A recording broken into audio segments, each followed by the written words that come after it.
En ce qui concerne la gestion du temps, majoritairement, au départ, du moins, on est plutôt mauvais, à part quelques rares exceptions. Mais en général, on n'est pas très bon en termes de gestion du temps. Et je ne vous parle même pas du contrôle du temps. Ce qui est fou, c'est que autant on a une mauvaise gestion du temps, avec tout ce que ça entraîne, de la désorganisation, des retards, des journées qui n'en finissent plus, des urgences qui des fois nous mettent dans des situations compliquées, etc., avec des conséquences qui peuvent être fâcheuses. Tout ça fait que on a un mode de fonctionnement, on court après le temps, littéralement, et à côté de ça, on est impatient. Alors on n'a pas le temps de tout faire, mais on veut que ça aille vite et que ce soit fait et atteindre ses résultats et atteindre ses objectifs. Alors, oui, il y a un comportement un peu paradoxal.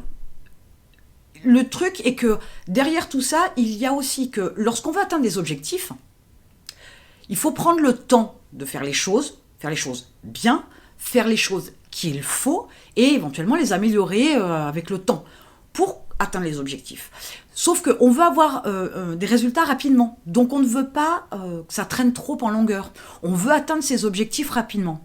Et c'est là où est le problème, c'est qu'on ne laisse pas ni le temps, ni la place pour qu'on puisse atteindre nos objectifs. Je m'explique. Quand on veut atteindre un objectif, il faut faire ce qu'il faut. Et il faut que ce soit une priorité.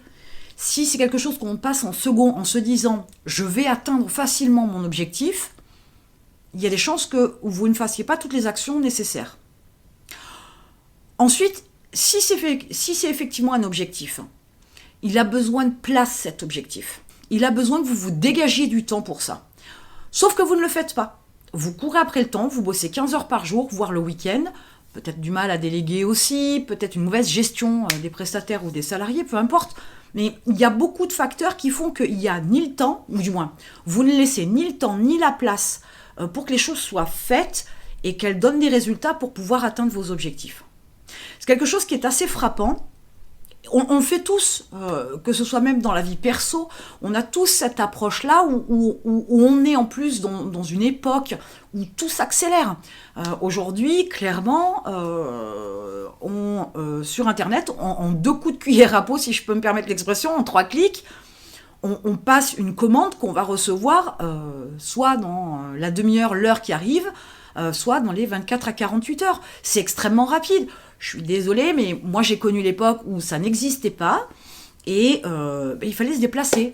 Ou quand c'était l'heure, une heure un peu tardive et que les magasins étaient fermés, voilà, il fallait attendre le lendemain, donc avec la patience, etc., gérer ses envies, etc. Mais aujourd'hui, tout va extrêmement vite. Mais même trop vite, parce que ça vous donne de mauvaises habitudes. Ça vous donne de mauvaises habitudes, justement, à ne pas laisser de temps et de place à faire ce qu'il faut pour atteindre vos objectifs, à avoir des résultats et atteindre vos objectifs. Ça vous pousse constamment à aller toujours plus vite, trop vite d'ailleurs, et plus loin, trop loin, parce que trop loin, trop vite, on va forcément louper des étapes. On va forcément oublier des choses. Et cette approche-là, sans arrêt et sans relâche, ça revient sur le tapis. Je vous rappelle quand même que vous avez passé des mois à essayer d'apprendre à marcher. Et encore que, marcher, c'était que le début, c'était que la première étape, parce qu'il y a eu d'autres étapes derrière encore. Vous avez passé une 15aine d'années, les fesses sur une chaise, pour avoir le bac. Tout ne se fait pas dans l'urgence, vite fait, bien emballé, avec des résultats immédiats. Ça, c'est ce que vous percevez sans analyser toutes les informations qui viennent à vous. Ça, c'est la réaction que vous avez au mode de fonctionnement qu'il y a dans notre époque avec cette rapidité d'exécution. Il va falloir lever le pied, il va falloir ralentir, parce que si vous continuez à agir comme ça, vous n'atteindrez pas vos objectifs. Vous serez avec ce sentiment d'être toujours dans l'urgence, de ne pas en faire assez, et d'être impatient du temps que ça prend pour avoir les premiers résultats, éventuellement atteindre vos objectifs.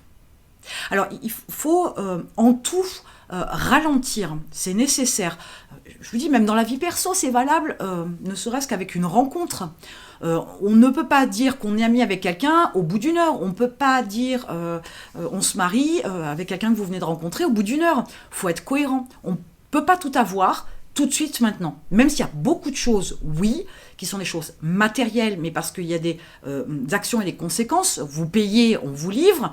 Pour développer votre entreprise, vous n'êtes absolument pas sur cette approche-là. Ce n'est pas une action qui va changer la donne du jour au lendemain.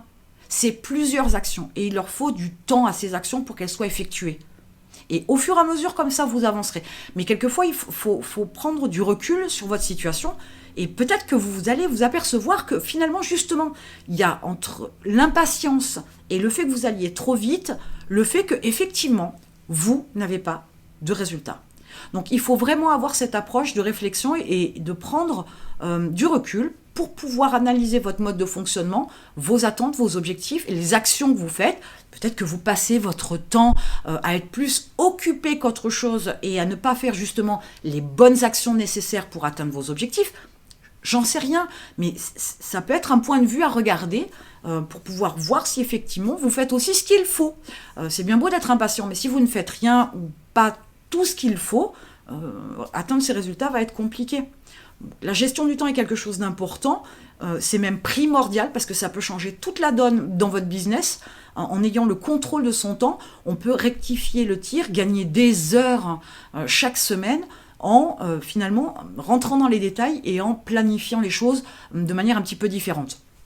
Et à ce sujet-là, vous avez un lien dans la description. Je vous invite à cliquer. J'ai sorti un programme sur le contrôle du temps de façon à ce que vous puissiez justement ne plus en perdre et être nettement plus productif pour atteindre rapidement vos objectifs.